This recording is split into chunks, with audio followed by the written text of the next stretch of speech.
Alors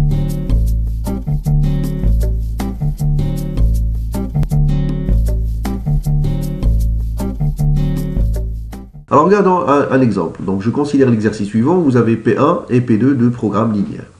Donc on va essayer de corriger les deux avec la méthode Big M. Pourquoi? Parce que dans le premier, on a une contrainte où on a supérieur ou égal. Et dans le deuxième, on a une contrainte où on a égal. Donc on va voir le premier d'abord. Alors pour ce premier problème, je rajoute bien évidemment une valeur artificielle dans la deuxième contrainte car j'ai une valeur d'écart avec un signe négatif. Et donc cet ajout permet d'avoir une matrice identité dans la matrice A tilde du problème sous la forme standard. Là, j'ai rédigé directement le problème sous forme standard.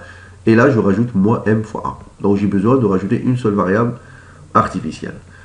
Comme on a présenté tout à l'heure, il faut calculer la variable artificielle en fonction des autres. Donc j'ai la deuxième contrainte qui va me donner a égale à 5 moins x1 moins x2 plus O2. Je remplace ça dans la fonction objectif, donc j'ai moins ma, donc je remplace a par sa valeur, c'est-à-dire ça.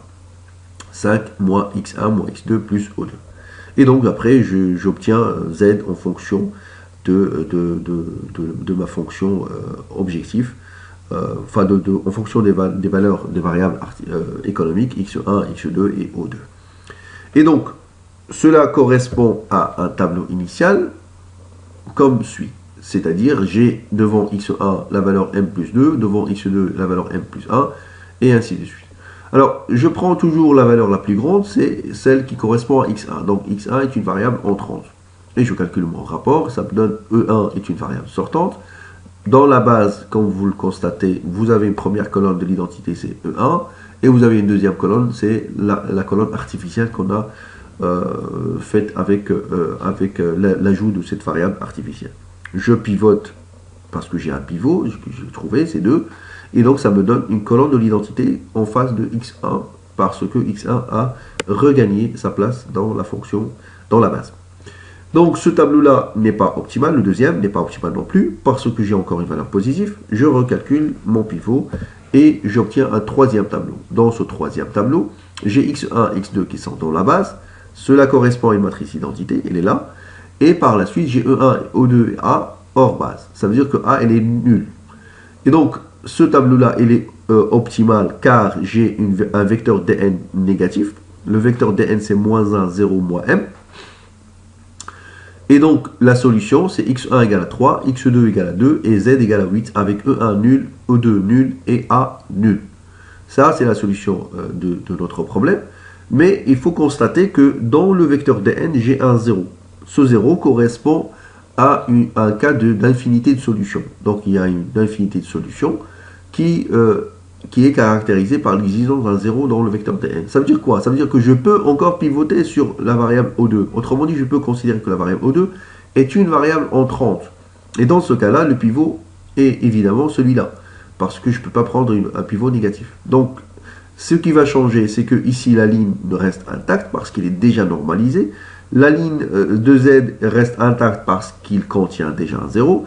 Et donc, seulement la ligne 2 qui va changer où je vais supprimer cette valeur moins 2. Et donc, si j'applique ce pivot, ça me donne un tableau 3' qui est optimal aussi, car il correspond à O2 qui prend la place de x2, de x1, et x2 qui reste dans sa place, mais il change de valeur. Donc j'ai 8 pour x2 et O2 égale à 3 cette fois-ci, alors que x1 a cédé sa place à O2, donc il est nul. Donc x1 est nul, mais z n'a pas changé. C'est normal parce que je n'ai pas touché la dernière ligne.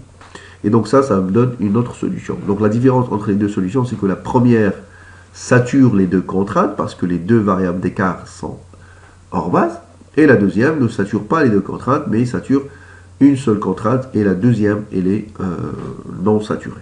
Donc, ça dépend du décideur, qu'est-ce qu'il va choisir comme solution. Voilà. Alors, deuxième exercice, vous avez la même chose, sauf que vous avez le problème au niveau de la deuxième contrainte. Et donc, ce problème, c'est qu'on a une égalité. Là aussi, on n'a pas besoin de rajouter une variable d'écart, mais on a besoin de rajouter une variable artificielle.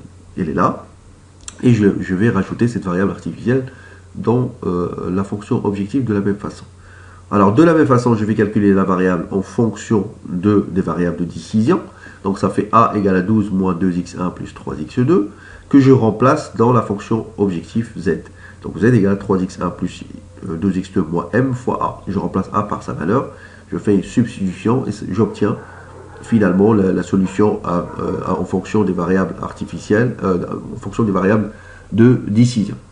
Donc cette solution correspond à 2m plus 3x1 plus moins 3m plus 2x2 moins 12m, ce qui correspond à une solution évidente où les variables économiques sont nulles, c'est que z égale à moins 12m.